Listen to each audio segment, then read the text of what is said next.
Cześć! Dziś Range Rover Velar i 10 rzeczy, które trzeba o nim wiedzieć.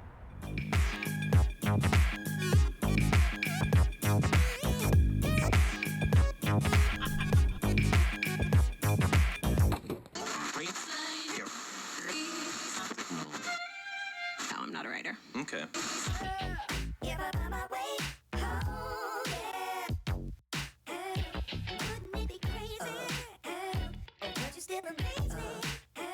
Pierwsze, co to u licha jest? SUV? Wygląda jak podwyższone kombi. Tak, to prawda, Velar nie jest tak wysoki jak na przykład Discovery. Mało tego, dzięki pneumatycznemu zawieszeniu przysiada po wyłączeniu silnika, więc łatwiej wsiąść i wysiąść. Po drugie, jedną z dodatkowych opcji, które można zamówić, są wysuwane stopnie boczne. Dla osób starszych albo z dysfunkcją ruchu to nieocenione ułatwienie.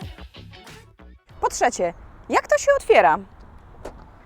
Tak, wysuwane klamki to jak dla mnie przesada, ale trzeba przyznać, że kiedy są schowane, samochód dobrze wygląda.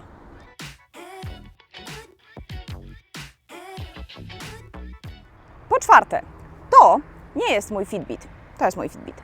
To jest Activity Key do Velara, czyli taki kluczyk w opasce.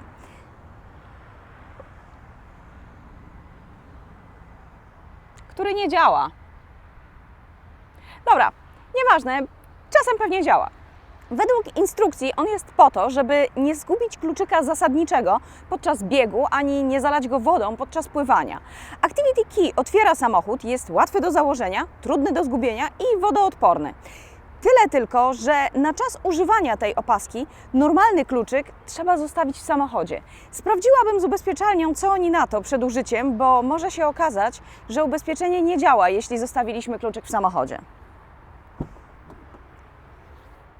Po piąte, bagażnik ma według producenta pojemność 673 litrów. To bardzo dużo. Nowe BMW X3 ma według specyfikacji 550 litrów, ale przy pomocy zaawansowanych urządzeń pomiarowych oraz skomplikowanych działań matematycznych obliczyłam, że realna pojemność do wykorzystania w Velarze to też jakieś 550 litrów do linii okien. Zakładam, że te 673 litry mogą uwzględniać też powierzchnię pod podłogą, ale ją zajmuje dojazdowe koło zapasowe, więc jest dla mnie bezużyteczna.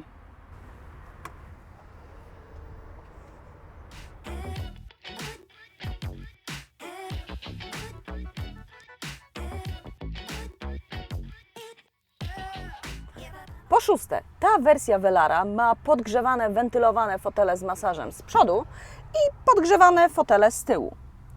Ktoś zwrócił uwagę, że w Volvo XC60 nie da się ich przesuwać i w związku z tym jest to samochód dla ludzi bez przyjaciół.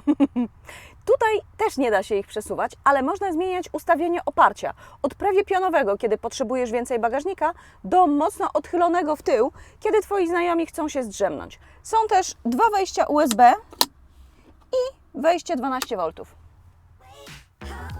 W tej wersji nie ma czterostrefowej klimatyzacji, co prawdę mówiąc w samochodzie za ponad $500 000 uważam za niedociągnięcie.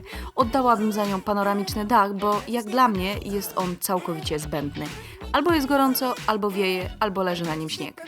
W cenniku występuje czterostrefowa klimatyzacja i kosztuje 4500 zł. Dach 8500 zł. Po siódme, Velar ma 3 wyświetlacze.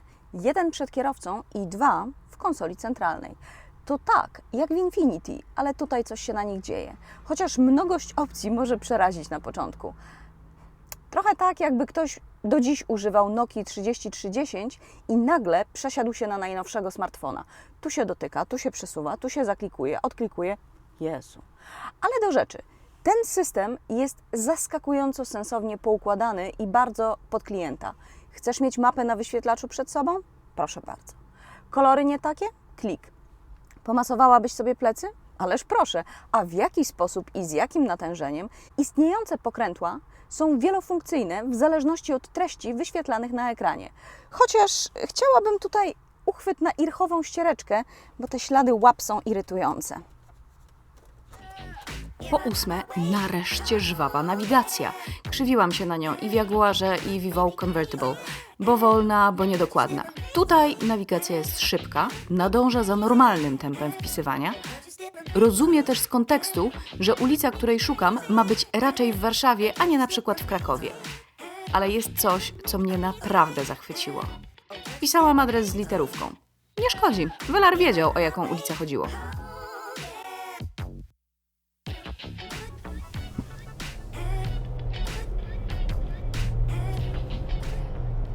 Po 9, ależ to jedzie. To jest wersja z 300-konnym silnikiem, więc zbiera się bez wysiłku. Nawet przy wyższych prędkościach w kabinie jest cichutko.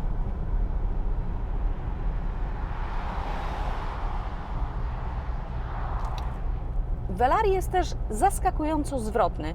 Manewrowanie na ciasnym parkingu to żaden problem. Tym bardziej, że jest masa systemów. Od kamery 360 stopni po system ostrzegający przed ruchem poprzecznym przy cofaniu. Jeśli chcesz być hardcorem, możesz je oczywiście powyłączać i jeździć tylko na lusterka, ale to trochę tak, jakby wodę na kąpiel nadal czerpać ze studni na podwórzu, a później grzać ją na kuchni w garnku.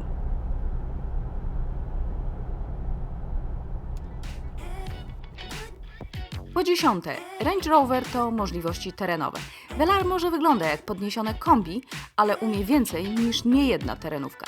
I tak, to wszystko elektronika, ale doskonale zaprogramowana, zoptymalizowana elektronika, dzięki której nawet osoba kompletnie pozbawiona talentu do offroadu przejedzie po piasku, błocie, kamieniach itd. Co więcej, Velar ma bardzo przydatny w takich sytuacjach widok przez maskę. Kilkanaście lat temu do słownika potocznej angielszczyzny weszło sformułowanie Chelsea Tractor. Oznacza drogiego SUV-a, który służy do wożenia dzieci do szkoły na przedmieściach, a nigdy nie zjeżdża z drogi. Nie mam złudzeń, Velara też nie będzie się kupować za to, jak dobrze radzi sobie poza drogą, ale jeśli szukasz samochodu, który jest komfortowy, pojemny, wygodny w użyciu, a przy tym nadaje się do trasy na azymut, to właśnie Velar. Jak Ci się podoba? Daj mi znać w komentarzu. Jeśli podobał Ci się mój test, daj łapkę w górę, a jeśli chcesz być powiadamiana o każdym moim nowym wideo, naciśnij dzwoneczek. Kolejny test w czwartek za tydzień o tej samej porze. Dzięki i do zobaczenia.